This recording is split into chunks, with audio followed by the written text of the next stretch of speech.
Hey guys, it's Vox here with another video, and welcome back to Shadow of the Colossus. In the last episode, pretty much all we did was watch the intro cutscene, which gave us an introduction to this game. And if you need me to explain that, or if you just decide to skip that episode altogether, let me just briefly explain what happened. Basically, we arrived in this place known as the Forbidden Lands, which is a place where beings are banished for being bad. Yeah, what does that remind you of? Anyway, so we came with this girl. There's no actual reason why we came here other than search for immortal power, which is what we came for. Whatever. Okay, we brought this girl here because we want to revive her. She's currently dying / dead, and so we contacted Dorman, who is a immortal being, and he said we need to destroy these 16 idols, and doing that will give him the power to revive her. Well, we can't destroy those idols by just hitting them with a sledgehammer, or, you know, just like beating at them with our sword like that. I mean, it's not going to do much. So what we need to do is kill the reincarnations of each of those idols, which is hidden somewhere in this world. Here we can see our map. It's a fairly large world. Honestly, the map isn't very useful when finding the colossi. It's mainly just there to show what colossi you have beaten. So yeah. Anyway, this is our horse here. Just want to show real quickly, we can push X to call our horse. Possibly. Or we can just run up to him. Either way works. Come here, you stupid horse. His name's Aggro, by the way. Like, you know, the internet term, or internet gaming term, I suppose, of aggravating something. You know, aggro, whatever. Okay. Anyway, simple basic horse controls, nothing too fancy. By the way, I just want to show you this really cool castle that we actually started in. It's pretty awesome. Just saying. Alright, so since there is no real map marker or quest marker or anything like that, how are we supposed to know where to go? We've got this massive world. There's just nothing here. What do? Well, he told us to hold our sword up and go to where the light gathers. Well, what does that mean? If we take out our sword and we hold down circle, we can see that these beams of light come out of it. This is the sunlight reflecting onto our sword. Now, if you see that the light gathers right there, in that general area. That means that is the direction we have to go in. So, that's what we're going to do. This is the direction we want to go to. And we will do that. Now, before we do that, though, I'm going to go ahead and actually get off here. This is a tree. Okay? Trees are actually very useful in this game. Well, big trees. These small trees like that one. These trees aren't very useful. This tree is very useful, assuming it has fruit on it, because fruit is what's going to increase our health. So we can take out our bow and arrow, by the way, by using the directional pad to cycle through our weapons. And we have unlimited arrows, so if we want, we could technically like shoot this like a machine gun. But anyway, somewhere on these branches, we will see a piece of fruit that we can shoot down. Though from this angle, we really don't see anything. I believe if we come down here, we have a slightly better view. There's actually not much fruit on this tree, but later on there is more. And we can see a piece right there. So if we shoot that, it's gonna fall down. And we just walk up to it and push circle to consume it. Now notice the red bar on the bottom right very, very slightly got bigger. That's how we increase our health in this game. Now, speaking of the bottom right, notice that pink circle. That is our stamina.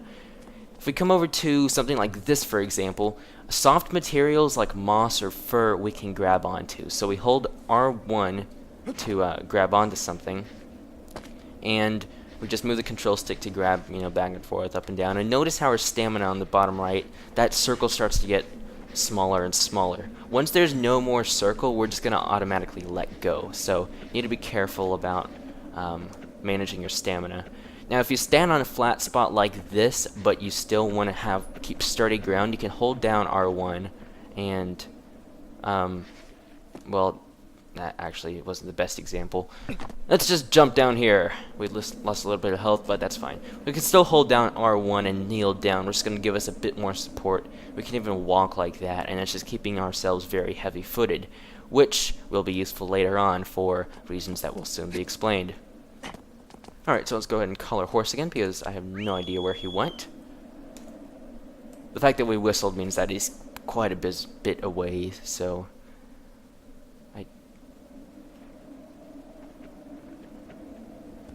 There he is. I don't know where he went. You'll find that your horse wanders around a lot. Wander, get it? Because his name's Wander. Or your guy's name. Okay, whatever. Okay, so let's get on our horse. Push triangle to get onto your horse. It's also triangle to jump. So you're going to see a lot of times when I try to get on my horse, I'm going to accidentally jump. That's probably going to happen about every time I try to get on my horse, so just be prepared for that. So once again, we can double check if we're heading in the right direction by pulling out our sword and seeing that the beams of light gather in this direction. And we want to not actually miss that. Alright, come around. There you go. Okay. Good job.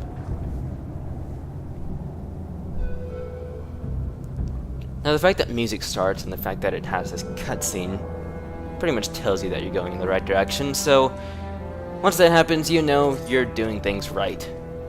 Alright, so over here it's going to give you that tutorial about climbing and all that. You don't need to worry about that because I already taught you guys how to do that. So, yeah, there you go. Something worth noting is that when you're on a ledge like this, you have to push triangle to climb up. You won't just climb up automatically by pushing the control stick up. And I almost fell off of that. That would have been embarrassing, since that is literally nothing compared to some of the other stuff we have to do. And I pushed the wrong button to jump. Why am I doing this stuff wrong? Okay, whatever. I almost tried to jump with X. X calls your horse, which I don't actually expect him to do. Okay, well, forget it.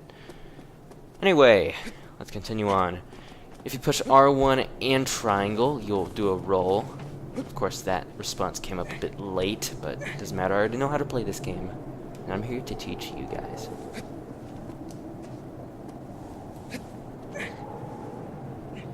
Over here, we've got some... This reminds me of Uncharted, what I'm doing right here, but technically Uncharted came several years after this game, so I guess I should say Uncharted reminds me of this game. Anyway, this is that jump that people and platformers always usually fail at. I'm decently good at it, but there's one jump later where I have to do that and fail on a lot. Anyway, so here we've got this massive thing. This is the first Colossus, Valus. Yeah, okay, Valus is actually a passive Colossus. This game is being friendly to you and giving you a passive guy for your first Colossus. In fact, most of the Colossi are passive. There are only a handful of them that are actually aggressive and will not kill you. He'll only kill you if you try to kill him, which we're about to do. So, let's just go ahead and shoot an arrow at his back.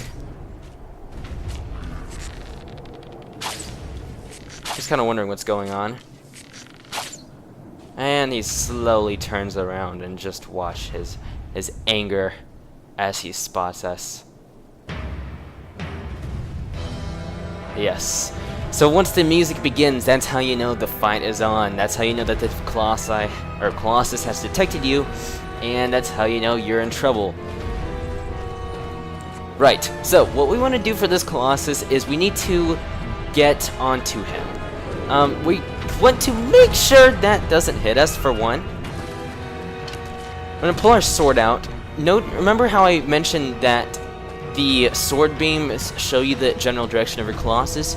More specifically, it shows you the weak spot of the Colossus. So if we look at it even closer, you see that it points into his head. That means his weak spot is on his head. There are these things called sigils, which I'll explain. There are minor and major sigils. Major sigils are what's going to actually damage the Colossus heavily. And there's the tutorial guide pretty much telling us what I just told you. So when I said earlier about grabbing onto stuff, being furry substances. If we come to the back of his left leg, we can see that there's some fur here. That's what you want to grab onto. So you're going to jump and get on here. Now right here you'll see a small little blue thing with black surrounding it. That's a minor sigil. Minor sigils slightly damage the colossi once you stab them, but they're mainly for getting they're mainly for making him a bit more vulnerable. Anyway, what I'm trying to explain is you want to stab this thing. So to stab something, you want to hold on to it with R1. You want to push square to ready your sword, and then you're going to want to push it again while your sword is readied to let it go. Now once you do that, I actually intentionally, well, I didn't intentionally fall off, but it's good that I fell off because I spent a little too much time on there, so my stamina was up. Basically what I'm trying to explain, since it was a bit difficult because I was panicking, although I was trying to hide my panic, is that you need to push X once to ready your sword and push it again to stab it. Anyway, let's try this again. Oh, okay, well, I kind of missed that. You're taking very long strides, sir. Alright, let's come up here. This one just needs to be a quick stab because we're not actually going for damage, we're just going to cripple him. So X once, or sorry, square once, square twice. You want to hold on, and once he does that, let go and jump up, and then grab onto this part. Now you want to jump up here by pushing triangle, if we can manage to do that. There we go.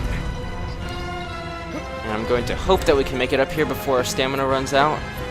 I really hope so, but I don't think we can, and we fell off. So that's an example of what happens when your stamina runs out. Something I want to say, even though this is the first Colossus, he really isn't the easiest. There are easier Colossi, and in fact I always have bad luck with this first Colossus, and I don't know why. So this one is going to go a bit rough because it always does for me. It really always does go rough for me. I don't know why. I mean, he's the first Colossus, it's really, but whatever.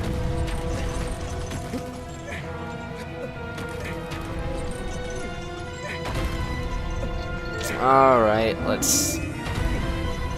Now, the Colossi aren't going to want you on you, so they are going to try to shake you off. So don't expect them to just let you go on them and get away with it. Now, here's a good example of where we can just hold down R1 while not holding on to anything, just to keep ourselves sturdy while we regain stamina. And we want to climb up here. Once again, his weak spot was on his head. So let's try to get up there. Now this guy is a bit of a hunchback, which is nice, so we can stand up here and still be okay, so we can regain our stamina. Now what you see that on his head, that glowing spot, is a major sigil. Now the major sigils, when you stab them, is what's going to do the most damage to them, and that is what's considered their weak spot. So let me show you the proper way to stab something. You want to ready yourself and look at the stamina bar. When that white circle gets all the way to the circumference of your stamina bar, that's how you know your sword is fully charged. So try to wait for that to get all the way up. You don't have to wait it, that's just what's going to get you the most damage. And with that, there we go. The Colossus is already down. But of course, that's just the first one. There are 15 more to go, and they get a lot more difficult.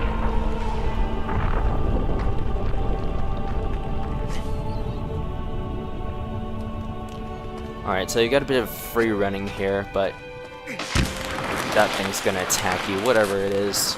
Just the black and blue lightning.